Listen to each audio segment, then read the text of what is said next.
guys, welcome to another episode of Tea Time with the Bible. My name is Piladi, but commonly known as Miss P. Thank you all to my subscribers. Please continue to like, share, comment, and don't forget to hit that notification button as well. So today we'll be reading from the book of Acts, and I'll be focusing on Acts 1 verse 6 and 7. So it firstly reads as follows. So when they had gathered together, they began to ask him, Lord, is this the time when you are restoring the kingdom to Israel? He told them, you are not permitted to know the times or periods that the Father has set by his own authority. So basically, when I read this, already we can, tell that it's in relation to waiting, having to be in your season of waiting, which is not the easiest of things to go through.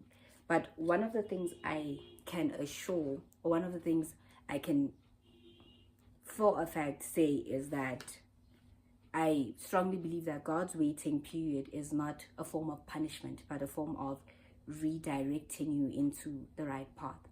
So nobody should ever feel like, you in this waiting period and you do not know what to do, where your life is going. No, it is not a form of punishment from God, but it is a form of redirection. Look at it from that perspective. Maybe then it will give you a better understanding on why you are currently in that waiting period, And sometimes, there are times when, for example, now we live in the fourth industrial revolution. So there are times when you'll go on the internet, you'll see people your age or even younger than you, being so successful. And sometimes that can develop a spirit of envy, a spirit of jealousy. And now you're starting to question what's happening in my life, what is going on, why aren't I at that stage?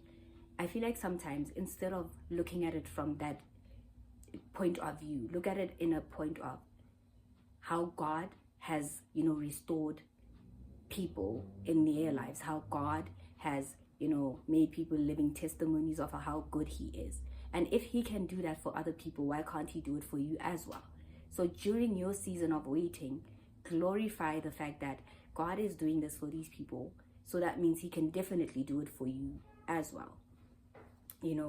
Because one of the things that I feel that is the toughest in the waiting period is not knowing what is going to happen tomorrow, what is going to happen in the near future. And that is something God doesn't want us to do. He wants us to live in the moment of what is happening now. Look at what is happening today and, glorify God for the fact that you are awake today. Glorify him that you are healthy. Those are the kind of things you're supposed to be focusing on while you are still in your waiting period. Because, an example, and I'll give a practical example. When you go to a fast food restaurant, for example, or maybe you go to your McDonald's or whatever, and then you get there and you're waiting in this long line and you're like, what, I need to go. And because you are so impatient with everything and you just want to go, you're rushing the people there to finish up. Next thing, they just, give you your food and you leave. And to only realize that the patty, for example, is still raw. And now you get angry at the fact that the patty is still raw. But you're forgetting that you were so impatient with the people that were working there that they just gave you what they had. That is something you don't want God to do in your life, That is because one thing about God, he's an understanding father. And if you ask him for something and you keep rushing him for something, he will make you do it your own way until you are comfortable enough to say, you know what, God, I can't do this on my own. Please take the wheel. So yeah, that is one of the practical examples that I feel that go hand in hand with, having to wait, having to be patient. So there are so many scriptures in the Bible that relate to waiting. For example, when you look at the book of Proverbs 3, verse 5 and 6, it says that wait for the Lord with all your heart. Do not depend on your own understanding. You see, that is one of the examples that we get from the scriptures, that wait for the Lord with all your heart. leaning on your own understanding could only lead to disaster at times, and that is something we do not want to face. So those are that's one of the scriptures that always motivates me in terms of lean on God and not your own understanding. Fall on him rather than falling on what you think is right.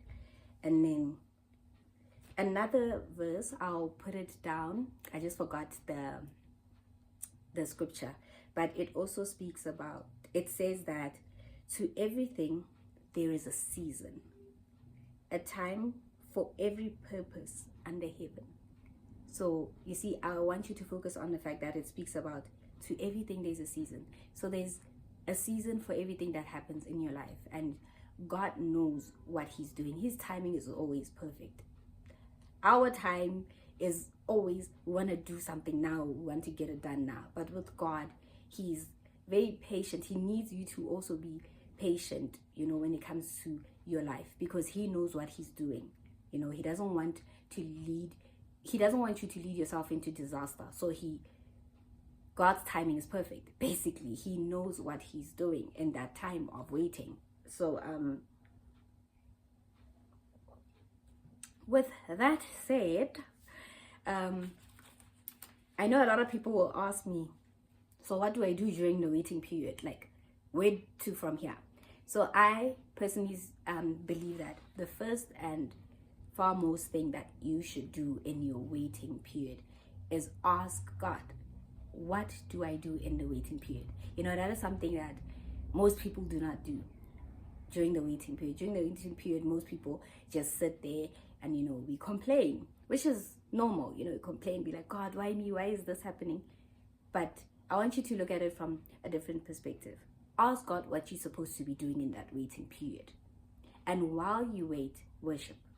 While you wait, praise. It is not easy, I understand, but it is definitely worth it. While in your waiting period, ask God to lead you, to guide you in what you're supposed to be doing in that waiting period. Another thing is patience. It's very hard to be patient. I understand that very much.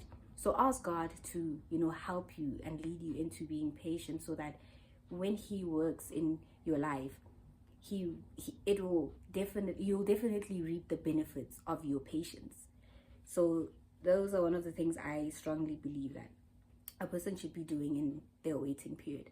And also, when you pray with faith, pray with meaning and understanding.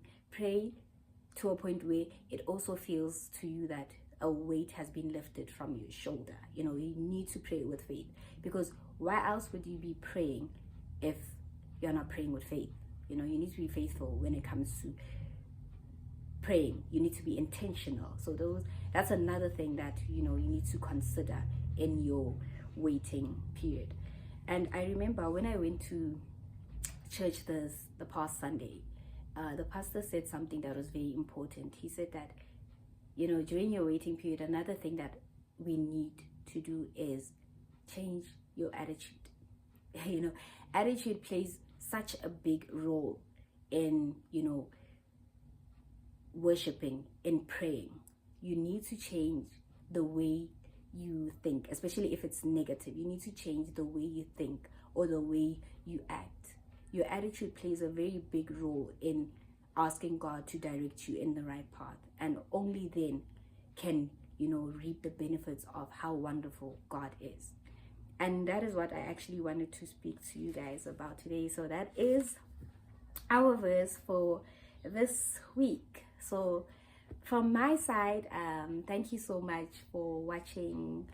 Please continue to watch, continue to like, subscribe, and if there's anything you want us to catch up on, please, comment section is always opened. And until next time, bye.